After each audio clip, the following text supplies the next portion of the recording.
Okay, so I got an email last night. I'm going to throw quite a few different things at you.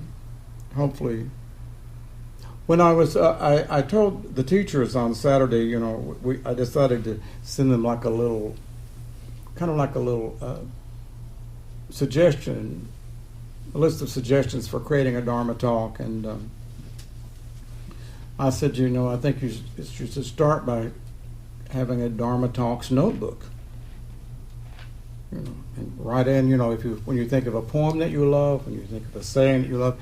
And then I said, and then the next thing is I said, think of your title. It's very good to have a title to your talk, and then to let that just sort of mull that over and then let it go into the intuitive function and blah, blah, blah. So following my advice, I kind of thought that I would call this Philip's question and Victor's question. But we may not get to Victor's question. So if we don't, we'll do that in December or May, whenever that is. So I got an email from someone, a young man who was sitting near his mother, who was slowly dying. And that sounds very dramatic, but it's really the truth, And so he sent me an email. He was a very interesting question, which I don't need to go into, but I thought of this poem, so that kind of would go in the Dharma Talks notebook, right? A little poem. This is one of my favorite poems. Most of you have heard it, I'm quite sure. And I love this poem. And so I sent this to him because and with a certain meaning, which I will share with you just a little bit of the meaning, because this poem is actually what I was thinking about in terms of what I wanted to talk to you all today about. These two questions. So the poem is Robert Frost, and it is so beautiful. Whose woods these are, I think I know. His house is in the village, though. He will not see me stopping here to watch his woods fill up with snow. My little horse must think it queer to stop without a farmhouse nearer. Between the woods and frozen lake, the darkest evening of the year. He gives his harness bells a shake to ask if there is some mistake. The only other sound's the sweep of easy wind and downy flake. The woods are lovely, dark and deep, but I have promises to keep and miles to go before I sleep. And miles to go before I sleep. So I asked him, when I sent him the email back, I said, do you have promises still to keep? And I wonder if I asked each of you this question right this minute, do you have promises still that you need to keep? Are there still promises that you need to keep? Do you have miles to go before you sleep? That question to myself, do I have miles to go before I sleep? When you get to be 74 years old and it occurs to you that there aren't that many miles left, it becomes an extraordinarily important question. I think perhaps when you're Ryan's age or Travis's age, perhaps it's a much harder question, because it can seem like there's miles stretch way out, like it's so far. And and then as the email last night, as I was here, it was coming from someone who probably will not last the rest of this week. So anyway, that was that poem,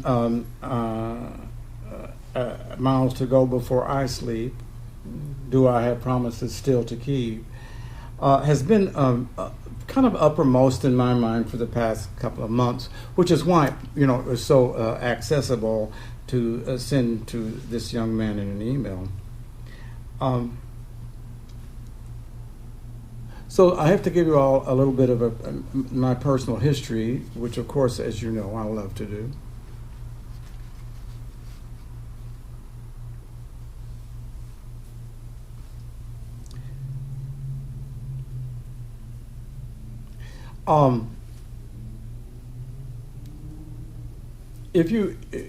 When I look back at my life, which means, of course, I have to have a pretty good memory, I can see that there are these moments when really it's almost as if I was more like a revolutionary person as opposed to an evolutionary person. I do know people that I would say are very evolutionary. They develop gradually, and so interestingly enough, you could almost divide the whole tradition of Buddhism, of meditation, into the gradual path and the sudden enlightenment path. The Theravadan practice that most of us do here is called the gradual path, which I will actually pull right into this talk before we end, if I get finished in time.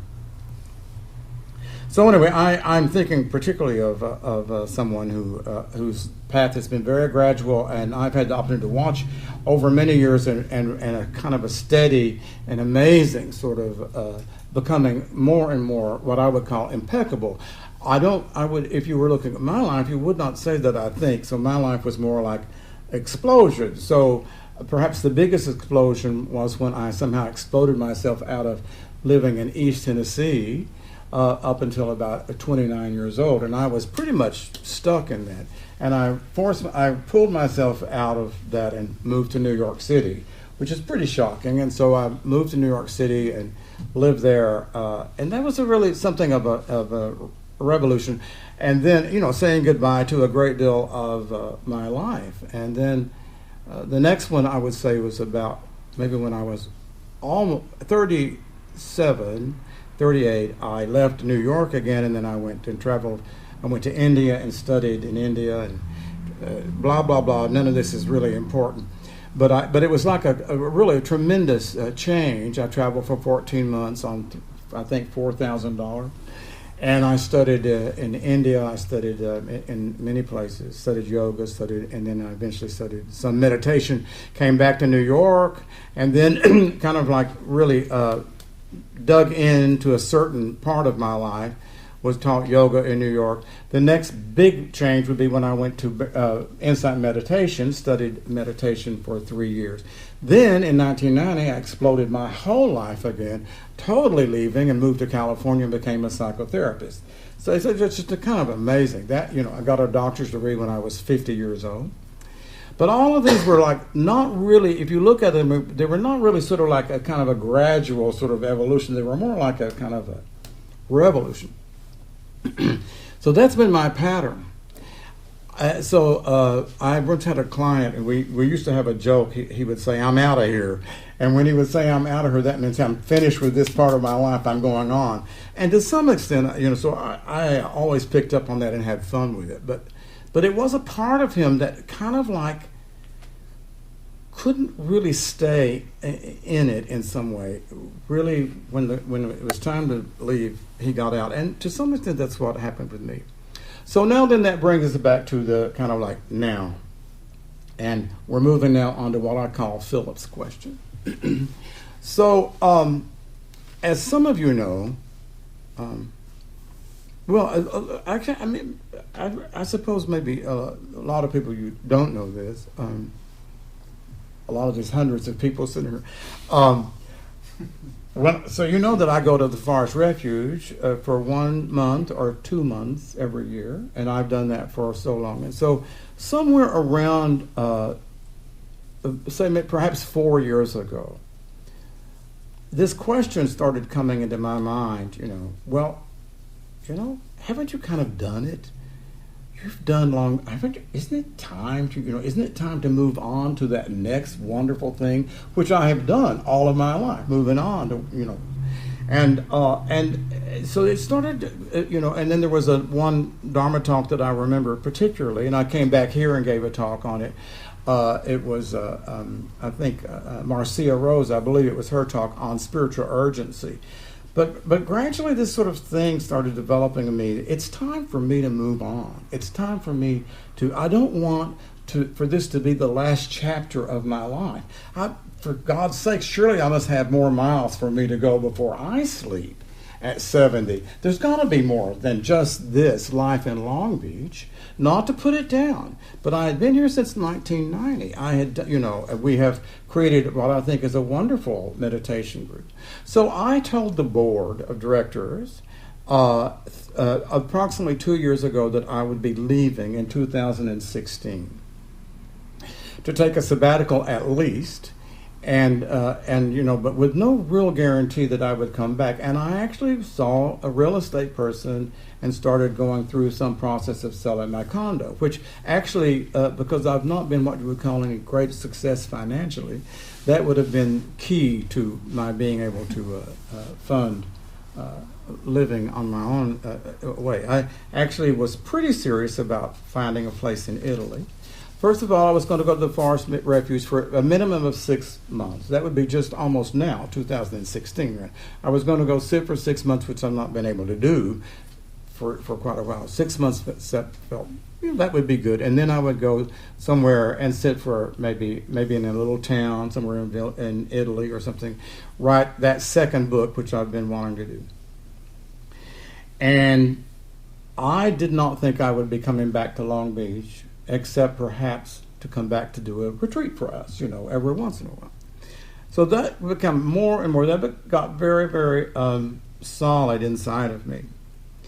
It felt absolutely correct. It didn't feel like, there was no part of it that felt like a pipe dream. And it felt like, yes, and this is like, it's been 20 years since you've done this. It's time to get on with your life.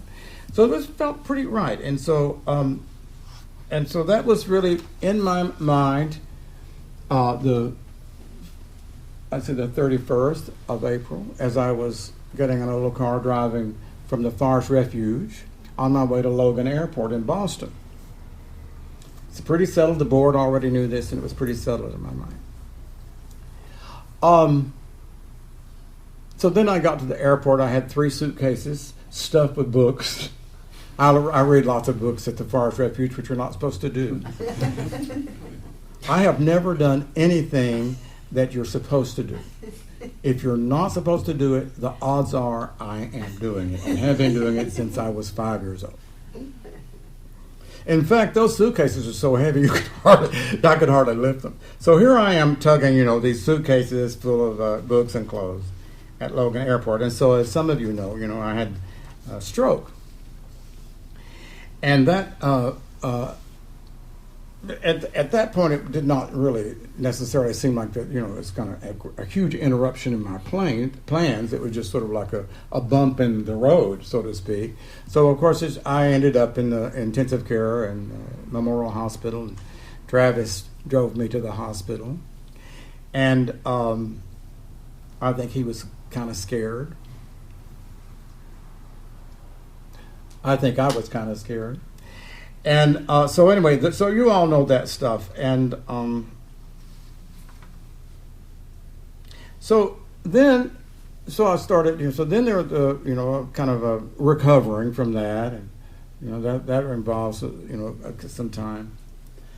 I began to realize that all of my plans for the future, they just sort of like began to vanish. It's like, I knew exactly who I was and where I was going. And it's in some rather interesting and mysterious way, it's almost like this future that I had laid out for myself. It just sort of vanishing.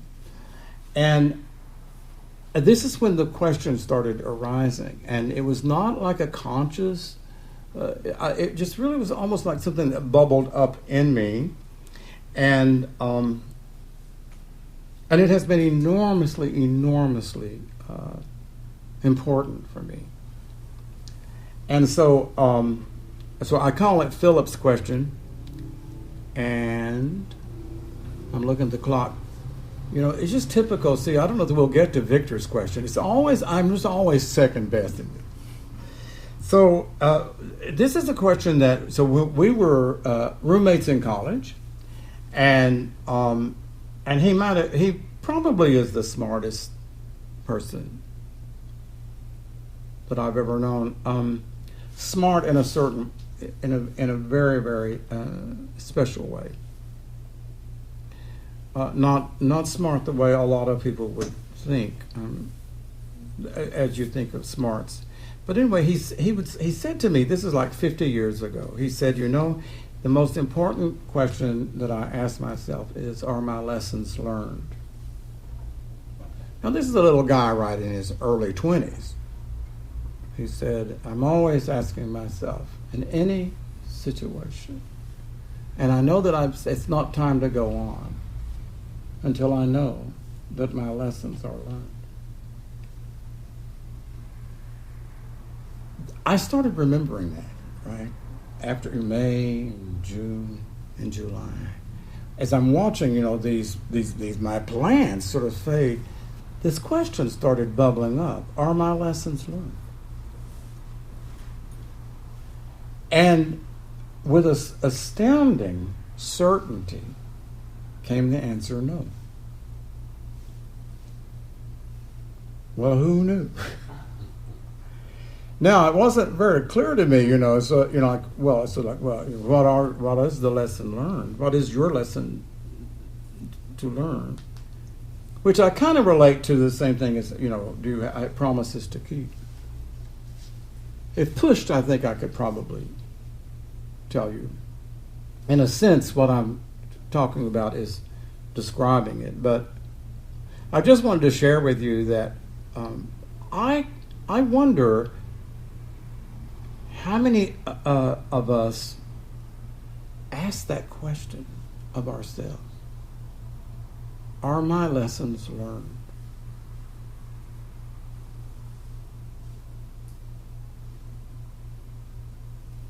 The hardest thing to do would be to know what the lesson is that you're trying to learn. Some people say that each of us has a koan. Each of us have a question that we're supposed to answer in life. And I think the tragedy for me is that most of us never get to the question. We don't even get to the question above our life, let alone answer, that we have learned it or we have not learned it. So what I decided after I concluded that I had not answered that I had not learned my lesson, I concluded that it means that it isn't time for me to leave where I am, leave what I'm doing. It isn't time for me to hit the road to some romantic idea of writing a book, or certainly going to Italy, or even going back to the forest refuge for 6 months, which to me that's just a given. I mean it has never even entered my mind that I wouldn't be doing that. And what I concluded was that, and this brings me to the next part of this, but my God, this goes on and on.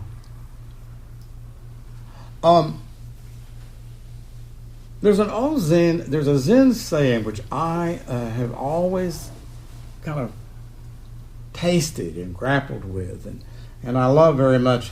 It says, if you want to attain intimacy, don't ask with a question. Is that it? Yeah. Because the teachers, they say the answer, if it's really intimate, the answer is in the question. And the question is in the answer. I've got a lot of looks here on the face right now. Oh dear. Even the question, are my lessons learned? If there's intimacy in that question, the answer is in the question. It's already there. And if the answer is not in the question, the odds are there's not any intimacy with yourself. Just wipe that look off your face. So one of the things that I sort of concluded, and it was a very hard thing to conclude, was that there's an element of intimacy that I have skirted all of my life. I've been extraordinarily successful at skirting certain questions about intimacy. And it was interesting to me because I thought, how perfect to be a psychotherapist, which I have been for 20 years, and a damn good one. A very good one. It's still the case that a therapist gets to have boundaries because, that's the most important thing in Western psychotherapy. Boundaries. You've got to have good boundaries to teach the client's boundaries, which, and of course, unfortunately, it's true. Most people don't even know about it. So it really worked for me, It was what they call syntonic to be a very good therapist. And then I look at these old Zen teachers in China and their students. Oh, my God. You want to talk about intimacy? Oh my God. They hit each other. They really hit each other. They kicked each other. They shook each other. They shouted at each other. And the students walked towards the teacher with fear and trembling in their heart because they knew that teacher might rip their face off.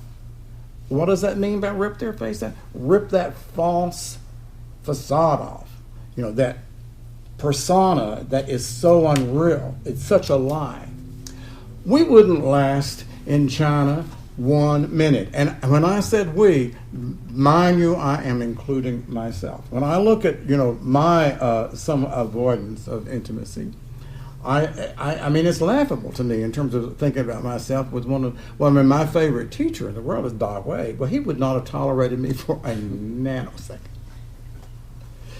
Probably he was get out of here and come back when you're serious. I said, huh? So I as I thought about this, I realized, to some extent, my clever way of avoiding intimacy has actually been just what I'm doing right now. Entertaining you with wonderful Dharma talks, which I have done for 20 years. I have given between 400 and 500 Dharma talks in 20 years. I wonder how much that has facilitated really working intimately with you. It worked for me. It became a question to me after I started thinking about this. How much has it worked for you? That's when I decided that I was going to do an about phase with my romantic plan. And I agreed with myself to just stay where I am in Long Beach, where I don't particularly want to be, and work on that part of myself as a teacher, which with more of a commitment to one-on-one real work. So, which is why I decided that. So I'm going to inaugurate a 1-year course in April with as many people as are willing to do that. I have a great deal of resistance to it. And a 1-year course with the idea of deepening our practice and absolutely deepening your understanding and my understanding of what the Dharma is, the vastness of the Dharma. So you'll hear about that because we'll have an announcement on the website. But the point is that for me, it's like I'm giving up. Well, that's too dramatic. I've decided, that it's not. I'm not going to do a new act of hitting the road, and that's the closest that I can come to are my lessons learned at this point. Something about the lesson that I need to learn is, it's like, I have promises to keep, and keeping those promises is what I will be doing during the miles to go before I sleep. So that's Philip's question. And what I want to suggest to you is, let's see if I can get to, I'm going to read you something that Krishnamurti said. I think it's an extraordinary question to ask yourself with intimacy, not with ego, not with that ego part that says, well, are my lessons learned? That's really hard. What is it that you do? What is your pattern? Or let's put it a different way. What's the hole that you step in over and over and over in your life? That's the lesson you've not learned. What is it that you do? All of a sudden you say, damn, I did it again. What is it you do that you haven't learned? You just haven't learned. I'm on this trail of mine, I have been dealing with some being angry for a few weeks. Not tolerating, not being kind to the mistakes of others. So anyway, I think that so that goes back to the question of intimacy, which, as I say, it's like I really we could do this the whole talk about intimacy, which I love as a subject, but I'm right now more focused on that idea of intimacy is like if the relationship that you have with yourself, and then from that the relationship that you have with others, which I'll read this. Krishnamurti has a wonderful thing, but don't kid yourself. If you don't know what your lesson is, I think you're fibbing. Because it's the hole. It's the same damn hole you keep falling in. So here's what Krishnamurti said is really quite wonderful. And you know that everything he says is wonderful. He says, to understand the innumerable problems that each of one of us has, well, there's a good sentence, is it not essential that there be self-knowledge? And that is one of the most difficult things, self-awareness, which does not mean an isolation. To some extent, my self-awareness involved in isolation. It doesn't mean a withdrawal. Obviously, to know oneself is essential, but to know oneself does not imply a withdrawal from relationship. Lisa's nodding, right? And it would be a mistake, surely, to think that one can know oneself significantly, completely, fully through isolation, through exclusion, or by going to some psychologist. My rates are very low. By going to some psychologist or some priest, or let's add, or some meditation teacher. It's the same thing. Or that one can learn self-knowledge through a book. Self-knowledge is obviously a process, not an end in itself. And to know oneself, one must be aware of oneself in action, which is relationship. You discover yourself not in isolation, not in withdrawal, but in relationship. In relation to your wife, to society, to your husband, to your brother, to your sister, to a man, to a woman. But to discover how you react, what your responses are, requires an extraordinary alertness of mind, a keenness of perception. I would say that an extraordinary alertness of mind, a keenness of perception, is kind of what we're trying to develop through meditation. But see, that's just the beginning of it. That's just creating the instrument that they can then get out there and learn a damn thing through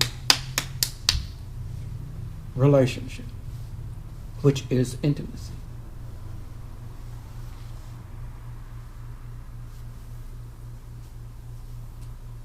Okay, so do you want VB's question? Sure. Yeah. Okay. I'll do this one fast. I say this not at the expense of Philip's question, meaning Philip's question is what got me to what we're talking about today. But as I thought about it, I went back and I still was thinking about this young man sitting by his mom in a hospital who's dying. And I said this to him a few weeks ago. And I want to remind you all again that the Zen teachers say, if you want to attain intimacy, right? I can't even remember every time I say it. The question. If you want to attain intimacy, don't ask with a question. It's so hard for me to hold my hand. Well, of course, I can't even remember time, right? So never. Don't ask with a question. What does that mean? Don't ask with a question. What does that mean? I can feel when some people ask me a question that that it's not intimate, that there's no intimacy in it. There's a barrier. There's kind of a wall. So for sure, meditation teachers, the great ones, right? Their question was intimate. The answer was in the question they asked you. So I'm not. This one is not holding himself up as a great meditation teacher, but this is maybe this was an intimate moment, as this young man a few weeks ago was sort of ranting and raving about someone that gets on his last nerve. Now, have you ever heard me say something about something getting on my last nerve? And this is someone that just drives him berserk. It makes him so angry he cannot stand it. And he was giving me all the reasons, and well, she does do this, and she has this, this. She's so privileged, and so she thinks, blah blah blah blah blah. So you could see, like it was just absolutely, completely getting under his skin. And I have had a certain similar situation more than once lately. So as he's going on, I said, I want to ask you a question. So he stopped. And I said, is this who you want to be? His face fell. It was so beautiful. It was so beautiful. Do you understand? I mean, he got it so completely. I mean, in one moment, just that question, that's what an intimate question is. The answer was in the question. Is this who you want to be? And this young man is inspiring to me. So inspiring because he's so blessed smart. He gets it. He gets it. He did not need to say, oh, well, what? He did not need to have a single thought. There was not one thought, but there was not a gap between my question and his response, which was nothing but a face thought. He didn't stop and say, oh, well, what did you mean? Or, the best was, well, oh, did you ask me? Blah, blah, blah. That's the best way. Repeat the question. Just repeat the question, right? That way you've got distance from it and you don't have to feel it. It does in your gut, right? But to ask someone, is this who you want to be? That's an intimate question if you're willing to ask it of yourself. Is this who I want to be? This moment? Is this who I want to be right now? That's intimacy. And it's interesting, isn't it? Because it's not with anyone else but your own little dear self. If you are able to do that, you are then capable of an intimate moment with someone else.